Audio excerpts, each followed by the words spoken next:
안녕하세요. 고변의 법률 꿀팁입니다. 이번 주제는요, 공소장 보는 법입니다. 자, 큰일 났어요. 법원에 서류가 왔는데 내가 범죄자래요. 피고인이래요. 자, 그게 나와 있는 서류가 공소장입니다. 자, 공소장이 뭐냐면 검찰청에서 법원에 보내는 문서인데 피고인이 공소사실과 같은 죄를 저질렀으니 처벌해주세요 라는 내용의 문서예요. 이게 공소장입니다. 제가 오늘 공소장 실물 몇 개를 가지고 같이 읽어가면서 이게 어떤 내용인지 어떻게 접근해야 되는지를 같이 볼 거예요. 자, 아까 제가 공소장이 검찰청에서 법원에 보내는 문서라고 했죠? 만든 사람이 검찰청이고 수신자가 법원입니다. 자, 여기 사건 번호가 이렇게 형제라고 되어 있죠? 이 형제 번호는요, 검찰청에서 붙인 형사사건 번호예요. 이 번호는 법원으로 넘어가면서 고단위나 고합 번호로 바뀌게 됩니다. 고단위라는 얘기는 단독사건이라는 얘기고 고합이라는 얘기는 합의사건이라는 얘기예요.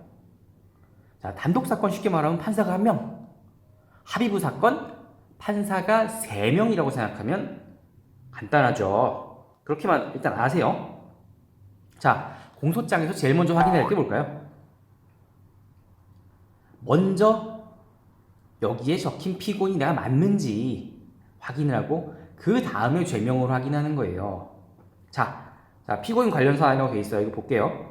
자, 이름, 주민번호, 주소 이렇게 제대로 되어 있는지 확인하고, 자, 여기 주민번호가 나옵니다. 원래 내가 지워서 그렇지. 자, 직업, 회사원, 번호, 주거, 등록기준지 나와요. 등록기준지는 옛날 호적이에요, 호적. 근데 이걸 왜 여기 적어놓고 물어보냐면, 꼭 판사 물어보는데, 주소는 바뀌죠. 주소는 바뀌는데, 등록기준지는 웬만하면 안 바뀌어요. 그래가지고, 이 사람을 특정할 때, 이 사람이 김갑동이 죄를 지은 김갑동이 맞느냐? 네가 맞아? 이 죄 지은 사람 맞아? 이걸 할 때 등록기준지를 물어봅니다. 자, 그 다음에 봐야 될 게 죄명이죠. 여기 죄명 보면 상해죄, 공무집행방해죄 2개가 나와 있어요. 자, 죄명 찾는 건 간단해요. 여기 상해죄 조문들이 아래 나와 있어요. 조문들이. 자, 상해죄 같은 경우는 257조 1항이에요. 조문을 찾아보면 7년 이하의 징역, 10년 또는 10년 이하의 자격정지 또는 1,000만 원 이하의 벌금이라고 규정되어 있고요. 공무집행방해도 형법 136조 제1항을 찾아보면 5년 이하의 징역 또는 1,000만 원 이하의 벌금이라고 적혀 있어요. 이걸 어디서 찾느냐? 우리 네이버에 아니면 구글에 다음에 국가법령정보센터라고 검색하세요. 아니면 법제처. 거기 들어가서 형법을 치시면 이 조항들이 쭉 나옵니다. 해당 조문을 꼭 찾아보는 겁니다. 이렇게. 그리고 자, 우리 안 본 조문이 있죠. 30조, 38조. 이건 뭐냐면 경합범이라는 조항, 경합범. 경합범이 뭐냐면 자, 여기는 여기처럼 상해 공무집행방해죄, 여기 죄가 2개죠. 이렇게 죄가 2개 또는 여러 개가 있을 때 이걸 어떻게 처벌할 것인가? 이걸 정한 게 바로 경합범 조항입니다. 그러니까 여러분은 별로 알 필요가 없죠. 판사가 알아서 하는 겁니다. 이 부분은. 자, 쭉 갈게요. 구속 여부 불구속. 불구속 상태로 재판하고 있는 거예요. 변호인 없음. 여기 변호인이 있는 경우는 그 영장이나 수사 단계부터 변호인이 참여한 경우에, 변호사가 참여한 경우에 여기에 이름이 기재가 되게 돼 있어요.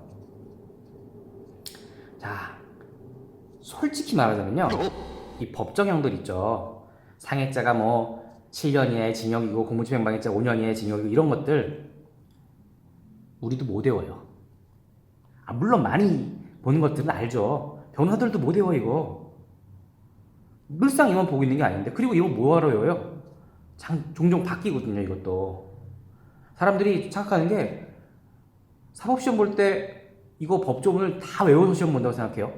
중요한 내용들을 외워요. 물론 중요한 내용들을 외우는데 이렇게 바뀔 수 있는 내용이나 단순 숫자 같은 것들은 시험에서 물어보진 않아요. 기본적으로 법조문을 아예 주기도 하고 법전을 주기도 합니다. 그러니까 그런 거 물어보지 마세요. 그러고 자, 넘어갑니다. 이게 중요한 사실이에요. 공소사실. 공소사실이 있는데 공소사실은 기본적으로 이 죄명을 보고 연결시키면 돼요. 1번 상해면 2번이 공무집행 방해 뒷페이지에 있겠죠. 자, 공소사실 보는 법을 제가 지금부터 알려드릴게요. 공소사실은 뒤에서부터 가는 겁니다. 맨 뒷문구 볼게요. 상해 공소사실을 보면 맨 마지막 줄 볼게요. 3주간의 치료가 필요한 경추부 염좌상을 가하였다. 자, 핵심 내용은 3주예요. 3주. 이게 전치 3주란 얘기죠. 전치 3주. 이 경추부 염좌상은 상해인데 목 삔 거예요. 목 삔 거. 여기 보면 멱살 잡고 흔들었죠? 멱살 잡고 흔들어서 목 삐었다는 얘기예요. 그걸 경추부 염좌상이라고 합니다. 뭐 이런 내용들이 나와요. 가끔 보면 흉추, 뭐 요추 이런 얘기들이 나오는데 하여튼 좀 다치고 삐었다 이 정도로 생각하시면 돼요. 여기서 중요한 건 3주죠. 3주. 이걸 읽어내셔야 돼요. 전치 3주라는 거 여기서 나오는 겁니다. 자, 공무집행 방해도 뒤에서부터 읽어야죠. 자, 보니까 공무집행 방해는 기본적으로 폭행 협박이 주요한 내용이에요. 그래서 욕설을 하고 밀치고 비틀고 점점점 폭행하여 공무집행을 방해하였다. 이 내용을 읽으시는 거예요. 이게 핵심이에요. 구체적으로 몇 월 며칠 뭐 이거 중요한 게 아니라 이게 공소장의 핵심이에요. 그래야 내가 어떤 죄로 검사가 나를 처벌하고 싶은지, 나를 검사가 어떻게 처벌하고 싶은지를 이걸 보고 파악을 하는 겁니다. 이걸 보고. 자, 여기 뭐 첨부 서류가 있는데 이것들은 일단 넘어갈게요. 이거는 별로 중요한 거 아니에요. 신경 쓰지 마세요. 자, 다른 공소장 이제 한두 개를 더 볼 겁니다. 자, 먼저 여기 이거 죄명 확인하시고요. 여기 자, 음주운전이랑 무면허 운전이에요. 도로교통법이겠죠. 근데 이 공소사실 여기는 보니까 범죄 전력이라는 게 있네요. 이게 뭐냐면 볼게요. 피고인 2015년도에 음주운전으로 벌금 300, 또 벌금 400. 현재는 집행유예 기간 중인 사람이다. 이런 내용들이 범죄 전력이에요. 이 범죄 전력이 일단 있으면 긴장해야 돼요. 공소사실 안에 범죄 전력란이 별도로 있으면 긴장해야 되는 게 보통 이게 누범이나 집행유예 결격 이런 전과들을 여기다 집어넣는 거거든요. 아니면 또는 뭐 상습범이라든가 그렇기 때문에 이런 게 있으면 가중처벌이나 혹은 집행유예 취소나 이런 좀 더 형량이 높아질 요소가 있는 경우라 생각하시면 돼요. 안 좋은 거죠. 자, 범죄사실 볼게요. 아까 음주 플러스 무면허라고 그랬죠. 자, 자동차 운전면허 받지 아니하고 자, 0.176 이게 중요합니다. 혈중 알코올 농도죠. 화물차를 운전했다. 이게 핵심입니다. 자, 다른 공소사실 한번 더 볼게요. 여기도 이제 범죄 전력부터 나오는데 이건 사기예요. 사기인데 자, 2017년 동부지방법원에서 사기죄로 벌금 500만 원 선고받고 항소하여 재판 중이다라는 거죠. 자, 현재 재판 중인 사실도 기재가 돼요.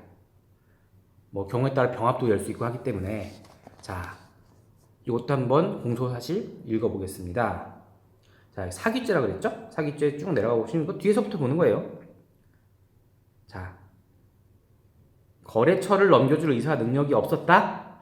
그런데 피해자가 속아서 하나은행 계좌로 5,500만 원을 송금했다라는 거죠. 그렇죠? 자, 편취라는 말이 있어요. 편취가 뭐냐? 사기쳤다는 거를 법률 용어로 편취했다 그래요.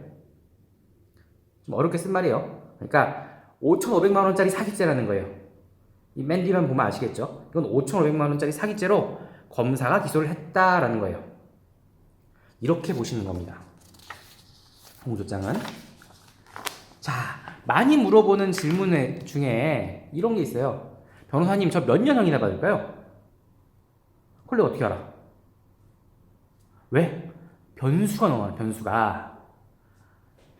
뭐 전과 유무나 뭐 합의가 됐는지 피해 회복이 됐는지 이런 거에 따라서